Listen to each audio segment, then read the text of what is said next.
ছেলে যখন বিয়ে করাবেন, ঘরে গিয়ে দেখবেন, ওই বাড়ি গিয়ে খোঁজ দেবেন মেয়েটা আল্লাহওয়ালা কিনা, তার মা আল্লাহওয়ালা কিনা, পরেশগার কিনা, পর্দা করে কিনা। আবার যখন মেয়ে বিয়ে দেওয়ার জন্য ছেলে যখন খুঁজবেন, ওই ছেলে খুঁজতে যাওয়ার পরও দেখবেন ছেলেটা পরেশগার কিনা, বাবাটা নামাজ পড়ে কিনা। যত বড়ই বিজনেসম্যান হোক না কেন, মরতে তো হবে। আর আপনাকে বাবা মা হিসেবে কিন্তু আপনাকে আল্লাহর কাছে জবাবদিহিতার আওতায় আসতে। আমার দিকে তাকান। Every parent should take care their children very carefully. প্রত্যেকটা পিতামাতার উচিত তাদের সন্তানের দায়িত্ব যত্ন সহকারে পালন করা। আর আমরা সন্তান হিসেবে আমাদের উচিত we should obey our parents. আমাদের প্রত্যেকের উচিত আমাদের পিতামাতাকে মান্য করা। আমার দিকে তাকান। আল্লাহ রাসূল বলেছেন, আদিবু আওলাদাকুম আলা থালাতি খিসালিন হুব্বি নাবিয়িকুম ওয়া হুব্বি আহলি বাইতিহি ওয়া আলা কিরাআতিল কুরআন। আল্লাহ রাসূল বলেছেন, তোমরা তোমাদের সন্তানদেরকে তিনটি বিষয় শিখাও।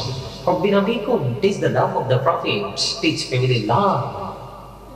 ওয়া হুব্বি আহলি বাইতিহি, নবীর পরিবারের ভালোবাসা শেখাও। কারণ নবী এবং নবীর পরিবার দুজনকেই ভালোবাসা ফরজ, এটা আমাদের জন্য ঈমান। আপনি যদি তাদেরকে ভালোবাসতে গিয়ে বিন্দু পরিমাণ বেয়াদবি করেন, ঈমান চলে যাবে। সম্মানিত উপস্থিতি, আল্লাহ রাসূল বলেছেন, আলা কিরাআতিল কুরআন, learn to recite the holy Quran. তোমরা তোমাদের সন্তানদেরকে কোরআন তেলাওয়াত শেখাও। তার মানে আপনাকে আমাকে আমাদের সন্তানদেরকে ঈমানের ট্রেনিং দিতে হবে, আমলের ট্রেনিং দিতে হবে। সন্তান যখন জন্মগ্রহণ করবে, করার পরে আপনি সন্তানের সুন্দর একটা নাম রাখবেন। 7 দিনের দিন। কয় দিনের দিন? পুত্র সন্তান হলে আপনি 1 বছরের 2টা ছাগল দিয়ে আকিকা দিয়ে দিবেন, তার সুন্দর একটা নাম রাখবেন, মাথার চুলগুলো ফেলে দিবেন। মেয়ে হলে 1 বছরের একটা ছাগল দিয়ে আকিকা দিবেন। কথা বুঝতে পারছেন? আর মার দায়িত্ব হলো 2 বছর সন্তানকে বুকের দুধ খাওয়ানো। ওমা সুবহানাল্লাহ বলেন না।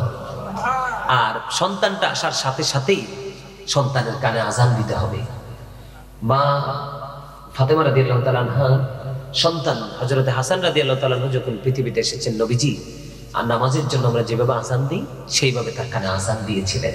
আজকে কি সেই সুন্নাহ আছে, আদর্শ কি আমাদের মাঝে আছে? তা আমরা ধ্বংস করা তো কে হবে?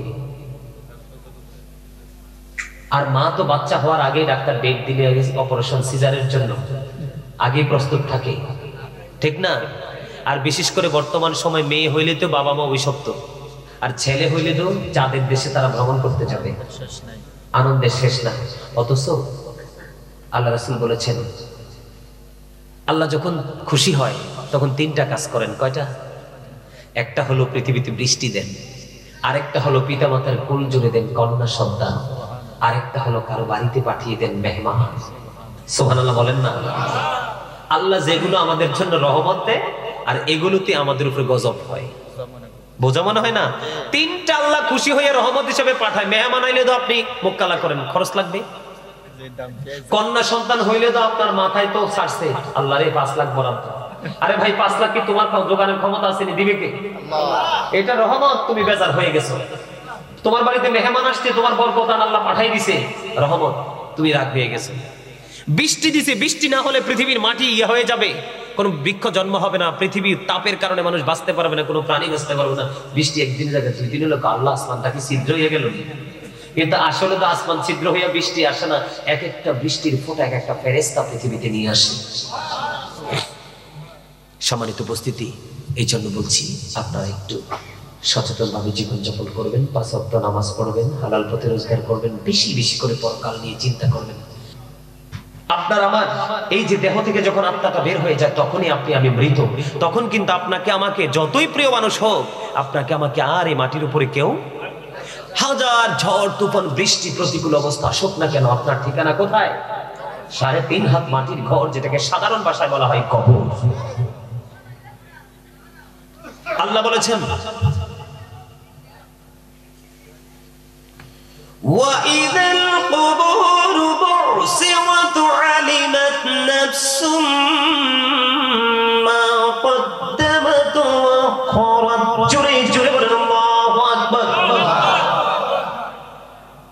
আল্লাহ কি বলে জানেন? কবরটা যখন ওপেন হয়ে যাবে, কি হয়ে যাবে? ওপেন হয়ে যাবে। প্রত্যেকেই দেখতে পারবে, জানতে পারবে কে কি করেছে আর কি করেনি। আপনি আমি প্রাউড ফিল করার মতো কোনো কিছুই নেই। এখন সময় আছে, সচেতন হন। পৃথিবীতে সবকিছু লুকানো যায়, টাকা দিয়ে, পয়সা দিয়ে, টেলিফোন দিয়ে, বিভিন্ন ধরনের অপকৌশল করে অন্যায়কে ঢাকা যায়।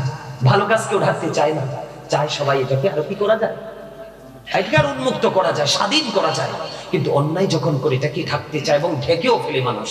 এই জন্য আল্লাহ রাব্বুল আলামিন বলেছেন, কবরটা যখন কি হয়ে যাবে, ওপেন হয়ে যাবে, উন্মোচিত হয়ে যাবে, তখন আপনি আমি আমরা প্রত্যেকে দেখতে পারবো, জানতে পারবো কে কি করেছি আর কি করিনি। বাঁচতে পারবেন সেদিন। দোকানে, সৌমনিতে, বাজারে, শপিং মলে কোনো কোলাহল পরিবেশে যখন সিসিটিভি লাগায়, আপনি আতঙ্কে কোনো ভালো কাজ, কোনো গর্হিত কাজ আমরা করি না, ভয় পাই, কারণ ওখানে আমরা ক্যামেরাবন্দি হয়ে যাব, প্রশাসন আমাদেরকে ধরে ফেলবে, আইডেন্টিফাই করতে পারবে। কিন্তু ওখানটাকে আমরা এত ভয় পাই, কিন্তু চিরস্থায়ী যে সিসিটিভি দুই কাঁধে দুটো আছে, সেটার চিন্তা কিন্তু আমরা একবারও জানেন। ছেলের নাম কি? কে রহমান কাতিবি কাঁদে বসিয়া, সকল করব লিখিতেছি হুকুম দিয়া, আল্লাহর হুকুম দিয়া। 40 কদম হাঁটিয়া আসবে রে সজন, মুনকার নাকির হাজির হইবি রে তখন। ঘুমটা খুলিয়া সওয়াল করিবেন তখন, 40 কদম হাঁটিয়া আসবে রে সজন। কি সওয়ালের কি জবাব হইতে যে পারে,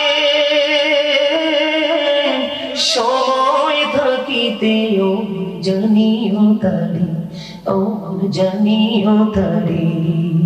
40 কদম হাঁটিয়া আসবে রে সজন, মুনকার নাকির হাজির হইবে তখন। ঠিক না ঠিক? আরে জোরে বলেন ঠিক না ঠিক? এটা কি আপনার আমার জীবনে আসবে না সেই দিনটা? আরে জোরে বলেন আসবে না? কিন্তু কোন দিন, কোন অবস্থায়, কখন আসবে সেটা আমরা কেউ জানি না। জানি? আলহামদুলিল্লাহ, আলহামদুলিল্লাহ বলেন। আমার কথাগুলো কি আপনারা বুঝতেছেন? আমার কাছে খুব আফসোস লাগে, আপনারা তো আমারই, আপনারা মুসলমান না? আল্লাহ, রাসূল, সাহাবায়ে কেরাম, তাবিঈন, তাবে তাবিঈন, আমাদের আল্লাহর পরে রাসূল, রাসূলের পরে সাহাবায়ে কেরাম, ধীরে ধীরে ধীরে ধীরে আজ পর্যন্ত যাদের মাধ্যমে আমরা ইসলামকে এই পর্যন্ত পেয়েছি, আমরা তাদের সবাইকে বিশ্বাস করি না? এবং এর পরবর্তী যে জীবন, সেই জীবনে যে একটা ধাপ আমাদের অতিক্রম করতে হবে, সেটা বিশ্বাস করি না? তাহলে 100% আমরা ঈমানদার। যেহেতু ঈমানদার, তাহলে আমরা একই সুতোয় গাঁথা। আমার উচিত আপনাদেরকে অ্যাক্টিভ করা, এক্সপেরিয়েন্স ম্যান হিসাবে আপনাদেরকে প্রিপেয়ার করা, এটা হচ্ছে আমাদের দায়িত্ব। আল্লাহ কি বলেছে জানেন? আল্লাহ বলেছেন, O believer, save yourself and your families from the fire. আল্লাহ বলেছেন, ইয়া আইয়ুহাল্লাযীনা আমানু কু আনফুসাকুম ওয়া আহলিকুম নারা। আল্লাহ বলেছেন, ঈমানদারকে তুমি জাহান্নাম থেকে বাঁচো এবং তোমার পরিবারকেও জাহান্নাম থেকে বাঁচাও। বলেছে কে? এখন বাঁচবো এবং বাঁচাবো, কন্ডিশন কিন্তু দুইটা। কন্ডিশন কয়টা? শর্ত কয়টা? আমি আগে বাঁচার রাস্তা খুঁজে বের করবো, তারপর আপনাদেরকে বাঁচানোর রাস্তাটা দেখিয়ে দিব।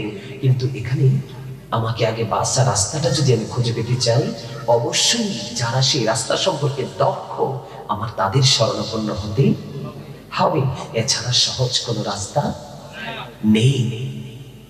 আছে? আমি কি বলেছি? কবরটা যখন ওপেন হয়ে যাবে, আপনি আমি প্রত্যেকেই সবকিছু আপনার আমার সামনে প্রকাশিত থাকবে, কোনো কিছু গোপন করতে পারবো না। কিন্তু যখন প্রকাশিত হবে তখন কি করব? আল্লাহ বলেছেন, বান্দা যখন তোমার অপরাধ তোমার চোখের সামনে এসে যাবে, তখন তুমি চাইবে পালাতে, আউটসাইড তুমি খুঁজতে থাকবে। কিন্তু আল্লাহ রাব্বুল আলামিন বলেছেন, আমার দিকে তাকান, আপনারা যারা এখানে এসেছেন, please don't disturb me, stop your mouth everybody. সকলের জবানকে বন্ধ রাখতে হবে। সেকেন্ড, ভেরি অ্যাটেন্টিভলি আমার কথা সবাইকে মন দিয়ে শুনতে হবে। থার্ড কন্ডিশন, ভালো না লাগলে I say go to your seat, out of sight. আপনি বাসায় চলে যাবেন, কারণ আপনার এখানে বসে থেকে কোনো লাভ নাই, আপনারও লাভ নাই, বরং আমাদের ক্ষতি। কারণ আপনার মনোযোগ নাই, আপনি উদাসীনতার মধ্যে আছেন, আপনি যে কোনো সময় যে কোনো কথা বলবেন, আরেকজনের ডিস্টার্ব হবে। এই জন্য আমি সব প্রোগ্রামে, ম্যাক্সিমাম প্রোগ্রামে বলে থাকি, বিশেষ করে যেগুলো প্রতিকূলে থাকে এইগুলোতে বেশি বলে থাকি যে ভালো না লাগলে চলে যান, কারণ আমাদের অবস্থা মোটেও ভালো না। আপনি মনে করছেন যে সকাল বিকাল খেতে পারতেছি, মোটা সোটা হয়েছি একটু, এটাই সুস্থ জীবন? নয়। আমি কি বলি দেখেন, আল্লাহর কোরআন, আমি এখনো হাদিসে ঢুকিনি, আমি শুধু কোরআনের মধ্যে আছি।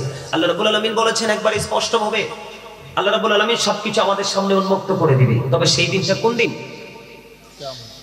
ইদাস সামাউন ফাতারাত ওয়া ইদাল কাওয়াকিবুন তাসারাত ওয়া ইদাল বিহারু ফুজ্জিরাত ওয়া ইদাল কুবুরু বু'সিরাত আলিমাত নাফসুম মা কদ্দামাত ওয়া আখখারাত।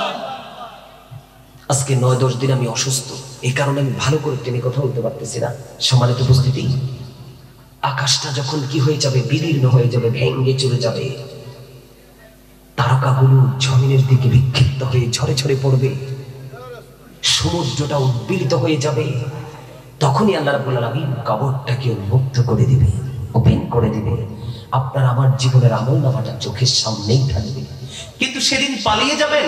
আল্লাহ বলেছেন নো, ইম্পসিবল, ইন্না বাতুশা রাব্বিকা লাশাদীদ। আল্লাহ বলেছেন the seizing of Allah is difficult. আল্লাহর ধরা, আল্লাহর পাকড়াও বড় শক্ত, বড় কঠিন। আল্লাহ খুব শক্তভাবে ধরবে বান্দাকে। আল্লাহু আকবার বলেন না? আরে আরো জোরে বলেন আল্লাহু আকবার। জিকির কাকে বলে জানেন? এই যে সুবহানাল্লাহ, আলহামদুলিল্লাহ, আল্লাহু আকবার, লা ইলাহা ইল্লাল্লাহ, কাউকে ভালো কাজের জন্য ডাকা, কাউকে মন্দ কাজের জন্য বারণ করা। এর মধ্যে উত্তম জিকির হলো নামাজ। নামাজ হলো জিকিরের জলসা। যে আমল একই জায়গায় দাঁড়িয়ে এবং বসে সম্পন্ন করা হয়, এটাকে বলা হয় জিকিরের জলসা। আর যে আমলটা বিভিন্ন জায়গা পরিদর্শন করে সম্পন্ন করা হয়, এটাকে বলা হয় জিকিরের জুলুস। যেমন হজ হলো জিকিরের জুলুস, আর নামাজ হলো জিকিরের জলসা। আজকের এই জায়গাটাও কিন্তু জিকিরের জলসা।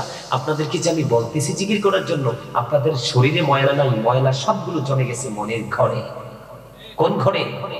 আত্মার ঘরে, রুহের ঘরে। এখানে জং ধরেছে। আল্লাহ রাসূল বলেছেন প্রত্যেকটা জিনিসকে যন্ত্র, প্রত্যেকটা জিনিসের ময়লা পরিষ্কার করার একটা যন্ত্র থাকে, আর মানুষের মনের ঘরের ময়লা দূর করার যন্ত্র হলো মাওলার জিকির।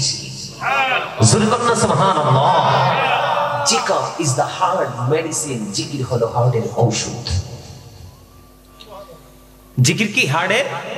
দেখবেন যেই মানুষ বেশি জিকির করে, এই মানুষ একদম স্ট্রং, তার জীবন যাপন অত্যন্ত সুন্দর। সম্মানিত উপস্থিতি, আল্লাহ বলেছেন ইন্না বাতুশা রাব্বিকা লাশাদীদ। আল্লাহ বান্দাকে ধরবে খুব শক্ত, আল্লাহর পাকড়া বড় শক্ত, বড় কঠিন। আল্লাহ বলেছেন ইন্নাল্লাহা সারিউল হিসাব। Allah is going to take account. আল্লাহ হিসাব গ্রহণে অত্যন্ত তৎপর। তার মানে ধরার পরে কিন্তু হিসাব নেওয়া শুরু করে দিবেন। কিন্তু আমি যেটা দেখতে পাচ্ছি আর কি, বর্তমান জামানায়, বর্তমান সমাজে, আমাদের বাংলাদেশের ম্যাক্সিমাম জায়গায় মসজিদের মেম্বারটা পর্যন্ত অপবিত্র হয়ে যাচ্ছে, ঠিক না? কারণ সমাজে এমন এমন কিছু মানুষ নেতৃত্ব দিচ্ছে, ওই মানুষগুলো নেতৃত্ব দিতে দিতে মসজিদ পর্যন্ত চলে গেছে। ইমাম সাহেবরা উন্মুক্ত ভাবে অনেক জায়গায় কথাও বলতে পারে না। এই না পারার কারণে, সত্য কথাটা মন খুলে মুসল্লিদের সামনে তুলে ধরতে না পারার কারণে অনেক সত্য কিন্তু আড়ালেই থেকে যাচ্ছে। আর এই আড়ালে যেটা থেকে যায়, জনসম্মুখে আসে না, মানুষ জানতে পারতেছে না, বুঝতে পারতেছে না। আর জানতে না পারার কারণে, বুঝতে না পারার কারণেই মানুষ ধীরে ধীরে অন্ধকারাচ্ছন্ন পরিবেশের দিকে ধাবিত হয়ে যাচ্ছে। সম্মানিত উপস্থিতি, আজ থেকে আরো 10-15 দিন আগে আমাদের কুমিল্লা শহরে, জায়গাটার নাম বলবো না, এক মসজিদে আপনার খতিব সাহেব সুদ নিয়ে ওয়াজ করছেন। কি নিয়ে? সুদ নিয়ে ওয়াজ করেছেন। ওয়াজ করার পরে উনি নামার সাথে সাথে ওনাকে বলছে আপনি আর আগামী জুমায় আসতে হবে না, সভাপতি সাহেব বলেছেন। আপনারা নাউজুবিল্লাহ বলতে পারেন না? আপনি বলেন যেই মসজিদে সুদের কথা বলা যাবে না, এই সমাজ কি জীবিত না মৃত? সম্মানিত উপস্থিতি, আমাদের দুঃখের কোনো শেষ, আফসোসের কোনো শুরু আছে, শেষ নেই। এতটাই অন্ধকারাচ্ছন্ন পরিবেশের দিকে আমরা যাচ্ছি। আমার দিকে তাকান। দুঃখজনক হলেও সত্য, আল্লাহ রাব্বুল আলামিন বলেছেন লা ইয়ামুতু, people will not die that day. মানুষ সেদিন আর মরতে পারবে না। ফিহা ওয়ালা ইয়াহয়া, people will not be able to live that day. সেদিন মানুষ বাঁচতেও পারবে না। আল্লাহ বলেছেন ওমা হুম আনহা বিগাইবিন, people will not be able to escape that day. সেদিন মানুষ সেখান থেকে পালাতেও পারবে না। আল্লাহু আকবার বলেন না। দেখেন তো পরকালটা কতটা ভয়ঙ্কর। বাঁচারও সুযোগ নাই, মরারও সুযোগ নাই, পালাবারও সুযোগ নাই।